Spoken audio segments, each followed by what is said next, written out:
जय श्री कृष्णा। हेलो दोस्तों, आपका स्वागत है हमारे चैनल भक्ति कथा संग्रह में। आज हम आपके सामने प्रस्तुत करने जा रहे हैं श्रीमद् भगवद गीता के 13वें अध्याय का महात्म्य, जो इस प्रकार है। श्री महादेव जी कहते हैं, पार्वती अब 13वें अध्याय की अगाध महिमा का वर्णन सुनो। उसको सुनने से तुम बहुत प्रसन्न हो जाओगी। दक्षिण दिशा में तुंगभद्रा नाम की एक बहुत बड़ी नदी है। उसके किनारे हरिहरपुर नामक रमणीय नगर बसा हुआ है। वहाँ हरिहर नाम से साक्षात भगवान शिव जी विराजमान है, जिनके दर्शन मात्र से परम कल्याण की प्राप्ति होती है।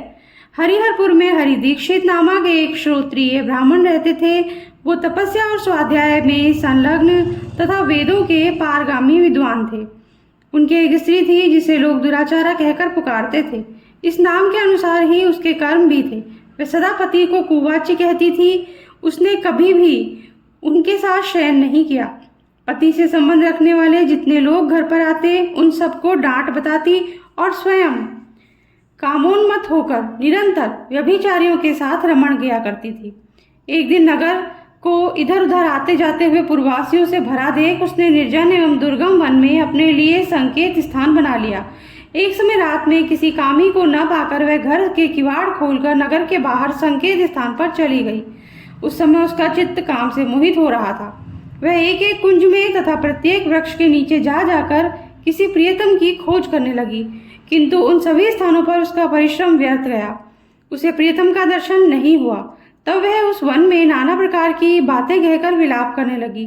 चारों दिशाओं में घूम घूम कर वियोग जनित विलाप करती हुई उस स्त्री की आवाज सुनकर कोई सोया हुआ बाघ उठा और उछलकर उस स्थान पर पहुंचा जहां वह रो रही थी। उधर वह भी उसे आते देख किसी प्रेमी की आशंका से उसके सामने खड़ी होने के लिए ओट से बाहर निकल आई। उस समय व्याघ्र ने आकर उसे नख रूपी बाणों के प्रहार से पृथ्वी पर गिरा दिया।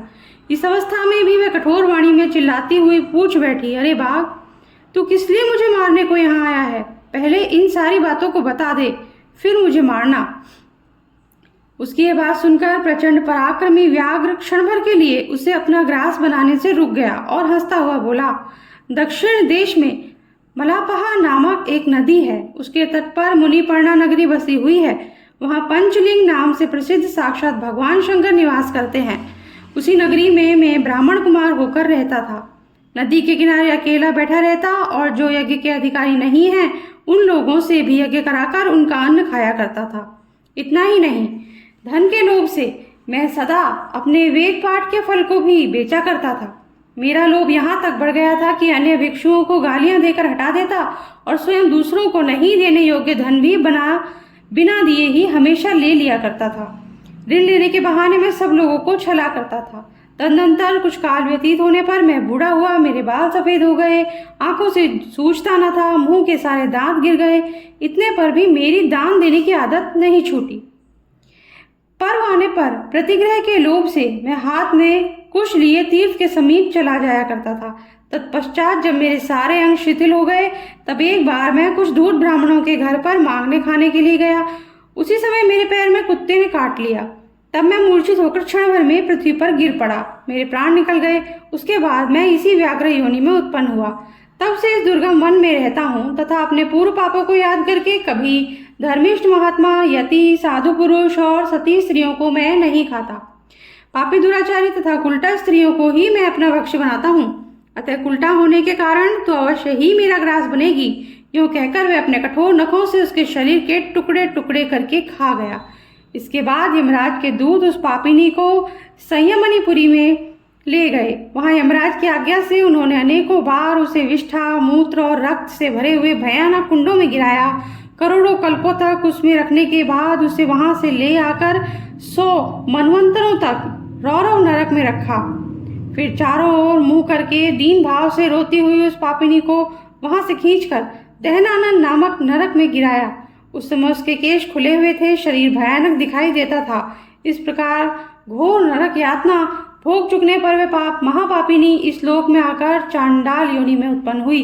चांडाल के घर में भी प्रतिदिन बढ़ती हुई वह पूर्व जन्म के अभ्यास से पूर्ववत पापों में प्रवृत्त रही। फिर उसे कोढ़ और राज यक्षमा का रोग हो गया। नेत्रों में पीड़ा होने लगी। फिर कुछ काल के पश्चात वह पुनः अपने निवास स्थान हरिहरपुर को गई, जहाँ भगवान शिव के अंतःपुर की स्वामिनी जम्बुका देवी विराजमान है। वहाँ उसने वासुदेव नामक एक पवित्र ब्राह्मण का दर्शन किया जो निरंतर गीता के 13वें अध्याय का पाठ करता था। उसके मुख से गीता का पाठ सुनते ही वह चांडाल शरीर से मुक्त हो गई और दिव्य देह धारण करके स्वर्गलोक में चली गई।